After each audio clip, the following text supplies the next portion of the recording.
नमस्कार। आज हम एक बड़ी दिलचस्प बल्कि कहूं तो एक अजीब सी पहेली सुलझाने वाले हैं। ये पहेली है अर्थव्यवस्था और शेयर बाजार के रिश्ते की। ये बात कई लोगों को कंफ्यूज करती है ना?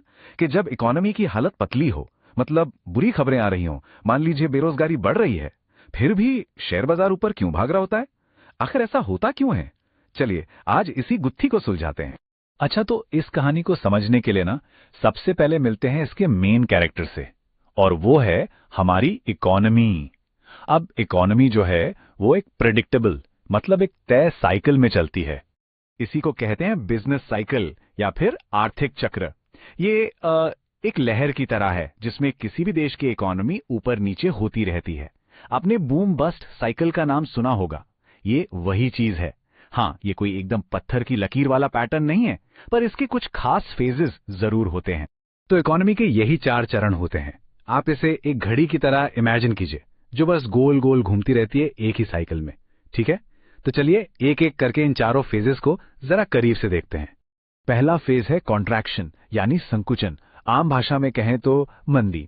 इस टाइम पर क्या होता है, देश की जो जीडीपी ग्रोथ है वो या तो धीमी हो जाती है या नेगेटिव में चली जाती है।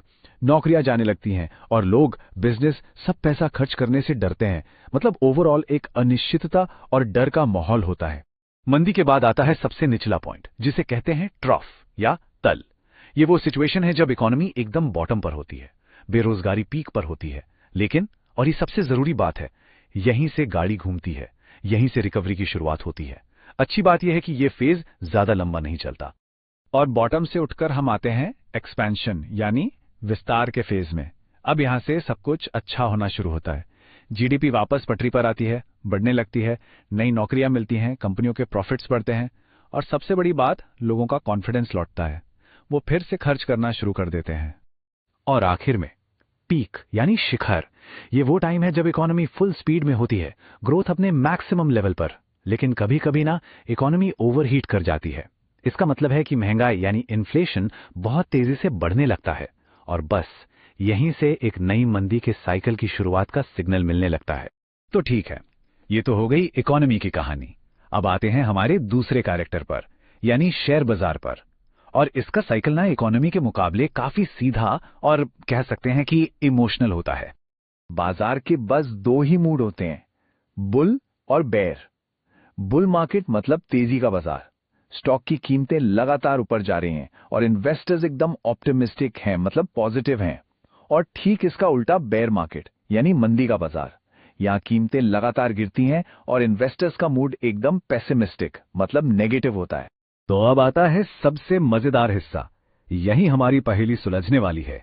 अब हम ये समझेंगे कि इकोनॉमी और बाजार, इन दोनों के साइकिल असल में एक दूसरे से जुड़े कैसे हैं। इसके लिए एक बहुत जरूरी कॉन्सेप्ट समझना होगा, लीडिंग इंडिकेटर। जैसा नाम से ही पता चल रहा है, ये एक ऐसा इंडिकेटर है जो इकोनॉमी से लीड करता है, मतलब उससे आगे आगे चलता है। ये हमें बताता है कि इकोनॉमी आगे किस दिशा में जा सकती है। और जानते हैं सबसे बड़ा लीडिंग इंडिकेटर क्या है? बिल्कुल, स्टॉक मार्केट। तो देखिए, होता क्या है, जो स्मार्ट इन्वेस्टर्स होते हैं ना, वो आज में नहीं, आने वाले कल में इन्वेस्ट करते हैं। सोचिए, जब इकोनॉमी अपने सबसे बुरे दौर से गुजर रही है, हर तरफ नेगेटिव न्यूज है, तब वो क्या सोचते हैं? वो सोचते हैं, भाई अब इससे बुरा तो क्या ही होगा, यहां से तो चीजें सुधरेंगी ही। और बस इसी उम्मीद पर, आने वाले प्रॉफिट्स की उम्मीद पर वो शेयर खरीदना शुरू कर देते हैं। और यही कारण है कि इकोनॉमी के ठीक होने से काफी पहले ही मार्केट में तेजी आनी शुरू हो जाती है। और बिल्कुल यही लॉजिक दूसरी तरफ भी काम करता है। जब इकोनॉमी पीक पर है, चारों तरफ अच्छी खबरें हैं, ग्रोथ बहुत अच्छी है, तब यही स्मार्ट इन्वेस्टर्स आने वाले खतरे को देख लेते हैं। उन्हें पता होता है कि ये तेजी हमेशा नहीं रहने वाली। तो वो क्या करते हैं? वो अपना प्रॉफिट बुक करके, मतलब शेयर बेचकर निकलने लगते हैं। और नतीजा, इससे पहले कि इकोनॉमी में स्लो डाउन आए, मार्केट पहले ही गिरना शुरू हो जाता। तो देखा, सारा खेल इसी टाइम लैग का है। अर्थव्यवस्था और बाजार के बीच जो समय का ये अंतर है ना, बस इसे ही समझना सबसे जरूरी है। इसे और सिंपल तरीके से समझते हैं। इकोनॉमी यानी अर्थव्यवस्था हमें बताती है कि अभी क्या चल रहा है। जो जीडीपी के आंकड़े आते हैं, बेरोजगारी के आंकड़े आते हैं, वो सब आज की या बीते हुए कल की तस्वीर दिखाते हैं। लेकिन मार्केट ये अंदाजा लगाने की कोशिश करता है कि आगे क्या होने वाला है। तो जो शेयर की कीमतें होती है ना, वो असल में इकोनॉमी के भविष्य पर लगाई गई एक कलेक्टिव शर्त है। और यही है इस पूरे विश्लेषण का निचोड़। एक कामयाब इन्वेस्टर सिर्फ आज की खबरों पर रिएक्ट नहीं करता, उसका असली लक्ष्य होता है बाजार और बिजनेस साइकिल के बीच के इस टाइम लैग को समझना। तो अब जब हम सब इस रिश्ते को समझ चुके हैं, तो एक सवाल तो बनता है ना कि आज का मार्केट हमें आने वाले कल की इकोनॉमी के बारे में क्या इशारे दे रहा है। जरा सोचिएगा इस पर।